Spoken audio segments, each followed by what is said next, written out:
Assalamualaikum warahmatullahi wabarakatuh.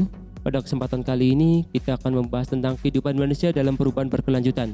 Kita bisa lihat teman-teman di depan ada gambar sama-sama benteng Brandenburg, sama-sama benteng Brandenburg, namun berbeda zaman. Ya.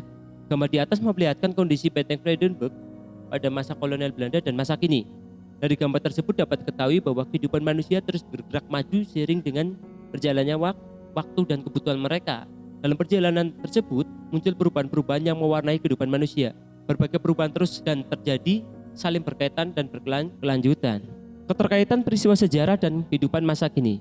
Tidak semua peristiwa dapat dikatakan sebagai peristiwa sejarah, kecuali peristiwa itu penting dan berpengaruh besar. Lantas apa yang dimaksud dengan peristiwa sejarah?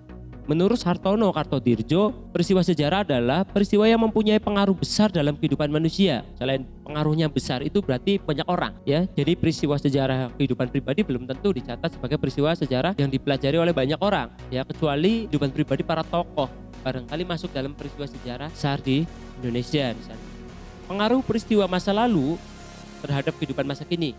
Masa lalu merupakan bagian yang menentukan bagian kehidupan manusia pada masa kini. Masa lalu dapat menjawab pertanyaan-pertanyaan mengenai siapa diri kita dan dari mana kita berasal serta kemana kita akan menuju. Peristiwa masa lalu sebagai ramalan sejarah, ya. Kita hari ini merupakan kita di masa lalu dan kita di masa depan dari apa yang kita kerjakan di hari ini. Maka kalau kita ingin memprediksi masa depan bisa dilihat dari apa yang kita kerjakan di hari ini misalnya. Kan gitu kira-kira ya. Misalnya pada tahun 1900 itu dianggap sebagai masa lalu. Dan 1950 itu pun masa lalu. Sementara sekarang di tahun 2020-an, 2021 itu merupakan masa kini, masa di mana kita sekarang berada. Peristiwa masa lalu dijadikan tempat berpijak untuk menentukan langkah-langkah pada masa kini dan masa mendatang. Ya, peristiwa sejarah dijadikan sebagai pedoman, pelajaran untuk penentuan kehidupan di masa depan yang lebih baik, tidak terjadi kesalahan yang sama. Misalnya.